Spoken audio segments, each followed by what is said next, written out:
So when I sold to the sales silo, that kept happening. And so the infinity effect is being actually written to the CEO and the board saying, there's an entire corporate culture that you need to install. And there's a sales part of it, and that's what my last book was about. But the corporate culture is how everybody in the company sells. Everybody who touches the customer is not there to just stay in your lane, do your job, and get back to the office. When you're there with the customer, your job is to propel them, power them, accelerate them through the ownership side of that infinity loop. Welcome to Season 4 of the Manage Self, Lead Others podcast with Nina Sunday, CSP, for experienced and aspiring people managers. This show helps you explore ways to become a more intentional leader. Each episode, host Nina Sunday speaks with some of the brightest business minds on the planet who share a passion to elevate and transform team culture. Workplace culture hides in plain sight. Is yours flourishing? Join the movement to make your workplace a better place to work. Are you ready? Because it's time to manage self, lead others. This episode, we're speaking with Mark Boundy. I'm so excited about his book, The Infinity Effect. I've just got the summary, and the summary is so rich and it's a good entree into the main book. So get yourself a copy of The Infinity Effect. Connect with Mark Boundy on LinkedIn. If you're a CEO, COO, CFO, get this book, Sales Manager, and get your team involved. Inspire critical thinking in the team, and that way you'll have better customers, you'll all become elite sellers. Welcome, Mark Boundy, my friend from C-Suite Network. Nina, what a pleasure to see you. Thank you. So what is an infinity company? So the idea of an infinity company is that your customer's journey that we talked about, that customer experience journey, is a never-ending infinite loop. And like the symbol for infinity, which is a figure 8 turned on its side, imagine that in front of you, and the left-hand loop of that figure 8 is the customer making a buying decision from status quo doesn't work. Yep, status quo doesn't work. Why? What about it doesn't work? What could I do about it? What are the options? Which one of those options do I choose? Now I'm going to pull the trigger. That's the customer's buy journey. The customer's ownership journey is the right-hand side of that loop. And that is, now I'm going to receive it. I'm going to install it. I'm going to integrate it into my systems. I'm going to train myself. I'm going to measure the results. And I'm going to figure out what else I can do with this great piece of equipment or this great solution or with this client, with this supplier that gave me such a great experience. And so that customer journey goes from beginning to beginning to beginning. Yeah. And remember, your customer your customer doesn't love buying. They don't love spending time away from what they do to host salespeople. That whole left-hand side of that loop is them putting up with you. And the only reason they put up with you is in the promise of achieving something great on the right-hand side of the loop. And sometimes the person doing the asking is just following someone, has been delegated the task from higher up and they have no skin in the game. They don't really care. It's like, I just have to go and get all this information. Yeah. And so it can be very distracting and very simplifying and, oversimplified. And so the customer focus is when you're just trying to pay attention to your customer. In the infinity loop company really tries to understand the customer's hopes, their fears, their jealousies, their aspirations, and try to understand and help them deliver great outcomes. What we do as companies is we take every silo that helps operate the customer and helps actualize the customer or deliver services to the customer.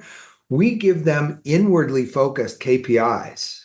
When we go from selling something to installing something, the installers don't know all the stakeholders who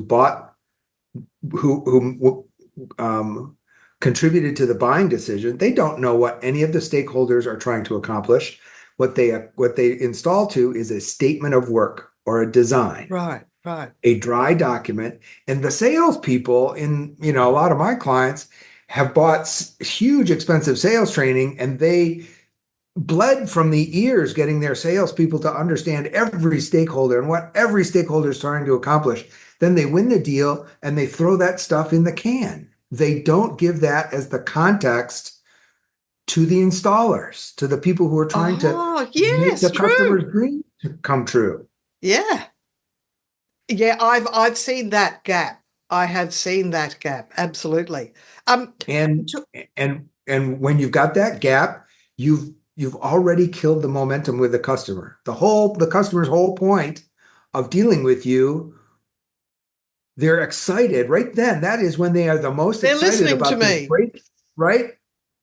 And then suddenly you start ignoring what everybody was asking for. Right, right. Well, that's, to me, what you've just said, to pass on the information to the installers or the implementers is common sense. But anyway, it's uncommon. You make a distinction between the seller journey and the customer journey, and not a lot of companies do that. Yeah, and that's the problem. Let me just ask your audience a question. It's a trick question. Who at your company decides that you're going to make the sale? The answer is the customer. Exactly. So that customer's buying journey is the only process that decides whether I've got a big deal riding at the moment, but the power's all in their court. Exactly. And so the most important process in your entire company takes place outside of your company, between your customers' ears. Mm. That process is the process that drives your entire company's success or failure. And so if you talk about the customer focus is a low bar to aim for. So how so? Yeah, we talk about being customer focused and listening to the customer, but that's what the customer asks for, what the customer wants. And customers don't know your product, and they don't know your business, and they don't know your category as well as you do. Yes. And there's research over and over that customers self-inform, which means they under-inform. And so when they come in and finally ask the sales teams to come in and make a presentation, all the sales teams ask them, what do you want? What are your requirements? What's keeping you up at night? And the customer only knows to answer what they know. And so all the top 3 sales teams that are in the finalist presentation all present the exact same proposal with a different logo on the front cover, because they asked the same questions, which is, Mr. Customer, what do you know that you need? Well, that usually, okay, there's a difference between knowing what the solution is and asking what are the problems that we can then come up with a solution. Sure. Well, the salespeople ask, what are your problems? And they ask that what are your problems question, and the customer only knows to answer the problems that they came up with when they were self-informing.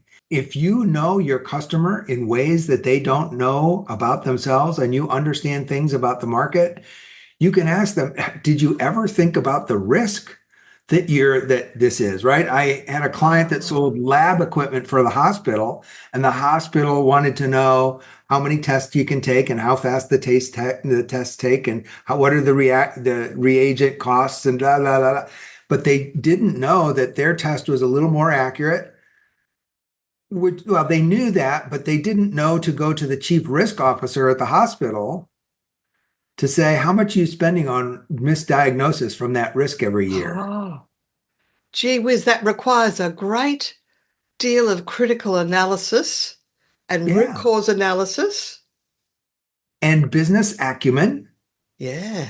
I know when my product conducts this test more accurately, the likely business impact is going to be over in the legal and the risk department, not in the clinical department. So we need a lot more, which means statements at the end of, you're having this problem, which means, and now the sales representative has to think, what could be the unintended, unobvious consequences of that? Is that right? Yeah, the downstream effects send tentacles all through your customer's company. And being customer focused is simply the way most companies settle for it is simply, I'm going to ask you what the problems are, and you're going to answer the problems that you know you have, not all of those second and third order problems that you don't know you have. And if the salespeople or nobody in the company has got any greater sales acumen, then everybody sells the exact same underwhelming solution. So obviously you talk about asking diagnostic questions, and I do too.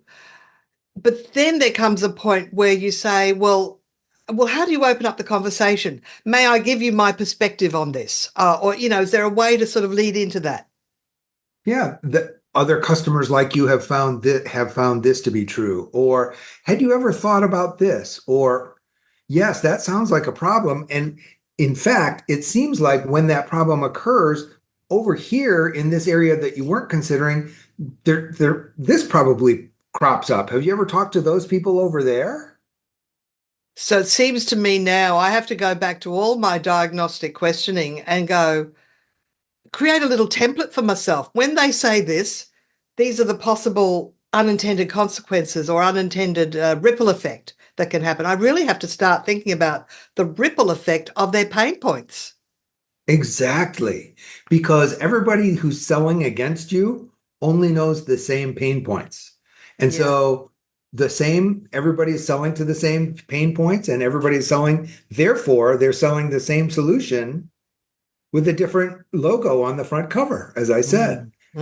If you understand the customer's business, and you've been in business long enough, you can look at the customer's business a little bit like a mechanic and say, when this is going wrong, I know that there's got to be something over here. The book is about 18 different ways that the entrepreneurial company and the infinity effect company are different.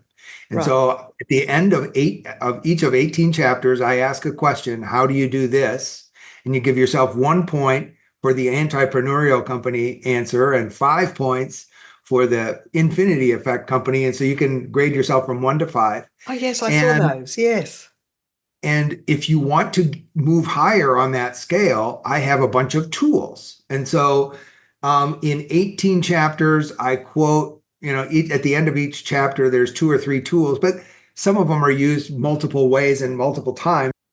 There is a prevailing wisdom in the world. And I sarcastically in a blog post the other day called it the sales industrial complex. So all of the sales training companies in the world buy into the idea that you go to market through this system that was described in a book called the revenue generation machine. Is basically how Salesforce.com sold. And so we have sales development reps who just make outbound calls to get people to go through a demo.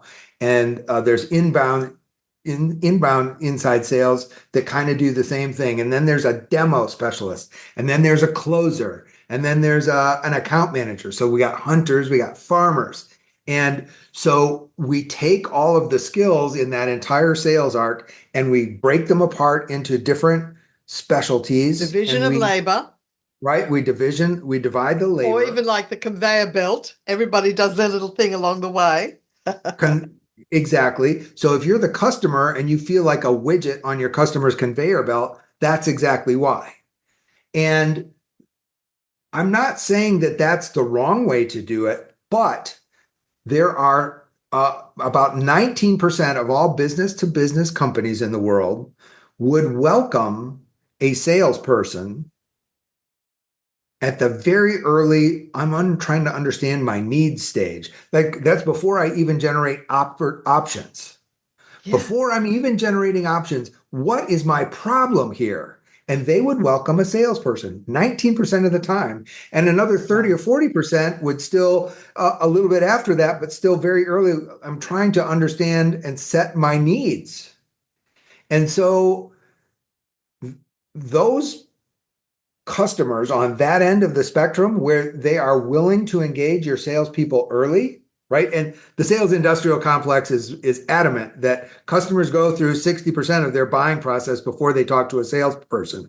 Oh. That's true for half of them, but like a quarter to a third of them want are willing to have a a trusted expert salesperson. Mm. And so the characterization of those companies that would welcome one are whatever I'm buying is new to me. It's Yes. new to my company. It's risky to me, each of the stakeholders. It's risky to the company. It's complex organizationally. That means when we buy it, we're going to have to integrate a whole bunch of different operations and a whole bunch of different silos around a company. Or it's complex technically. So the more of those that you have and the more extreme they have, the more likely it is they want a trusted expert. And if you are going to those customers with a sales puppy, sales development rep who's offering demos of the greatest system in the world, that customer probably thinks, I would love to have a trusted expert help me understand my situation, but I can see it's not your company. How about if, right? How about if once I know what I want and I need a third bid, so because my purchasing tells me I need a third bid, I'll know by that time I'll know who I want to buy, but I'm always happy to have you give me that third bid so that purchasing gets off my back. I know. I've been on the receiving end. Initial converse or initial request, and I could tell I'm the third quote. Yeah. And they won't even talk to me. Yeah, exactly. So that 10-question survey is a survey that helps you understand, am I one of the companies? Am I the kind of company that needs to go to market with the SDR, the sales specialty, break it down, assembly line route? Or do I need to go to market with trusted experts and trusted expertise that understand my customer's business and that go to market as trusted experts? What do you think is the overarching benefit or way that a sales manager, probably this is a sales manager's book, right? Or a very keen SDR that goes, we need to change what we're doing, who wants to then advocate it to the enterprise? Well, Nina, that's the greatest question of all. You just didn't know it. My prior book, Radical Value, was really written towards anybody in the sales silo on how the sales process works and how value selling works, with a shout out towards marketing and product managers because they're adjacent. And I had clients hiring me so that, one big company hired me to sell value so their salespeople could stop discounting prices so much. Right. And I said, well, all right, we're starting to do that. Selling value means selling an outcome. So that means once your salespeople have sold an outcome, your company is going to have to deliver the outcomes that were sold. So let's make sure we align those. I see. Okay. So so you've got internal politics you have to traverse. So when I sold to the sales silo, that kept happening. And so the infinity effect is being actually written to the CEO and the board saying there's an entire corporate culture that you need to install. And there's a sales part of it. And that's what my last book was about. But the corporate culture is how everybody in the company sells. Everybody who touches the customer is not there to just stay in your lane, do your job, and get back to the office. When you're there with the customer, your job is to propel them, power them, accelerate them through the ownership side of that infinity loop. It requires an across-the-board acceptance that this is the way we do business now. Yes. And so we have to redefine their jobs, right? Customer service, your job isn't to get 19 people an hour to stop complaining. Your job is to stay on the phone as long as you can, to create an enthusiastic emissaries and evangelists for our product. Exactly. And I don't care how many an hour that takes. That's right. Make sure that installer knows it's not the statement of work, it's the business outcomes. You're not done installing until we're on track to making those outcomes real. Is there a way? I mean, I've worked out a ROI statement that I can include in an action plan or proposal. I'm not sure they even read it or understand it because I use the gain minus cost divided by gain. I think that's the formula. Yeah. Is there another formula? I don't use an ROI formula. I use how much value. So yeah. Okay. For that lab equipment, we will say, how much do you spend on that risk every year? And they say $5 million. And then you ask the clinicians and that risk manager, how much do you think we could reduce those claims by if we use our solution? And they say 10% or maybe as high as 20. I said, well, let's just take then you say, well, then let's just take the 10% times $5 million. That's $500,000 per year in value. And my price premium is $80,000. Right. So when you've gotten the customer to say those things back to you, that's not your ROI statement to them. That is their ROI calculations. You made that ROI calculation be done in the customer's mind. You didn't barf it in front of them and hope they believe it. Two completely different things. That is probably, for me, the most succinct and important message of this entire episode, Mark. That is the fundamentals of value. Value only exists in your customer's mind. Yeah, so absolutely. If you barf your value at a customer, you don't know what happened between the customer's ears. All right, well, that's fabulous, Mark. And I really think that this is a book that anyone that leads a sales team or anyone leads a company or is a senior leader, chief operating officer, CEO, CFO, get this book and you'll start to see. I felt like I had just entered the fifth dimension after reading your summary. And I'm honoured. Thank you, Mark Boundy. Thanks, Nina.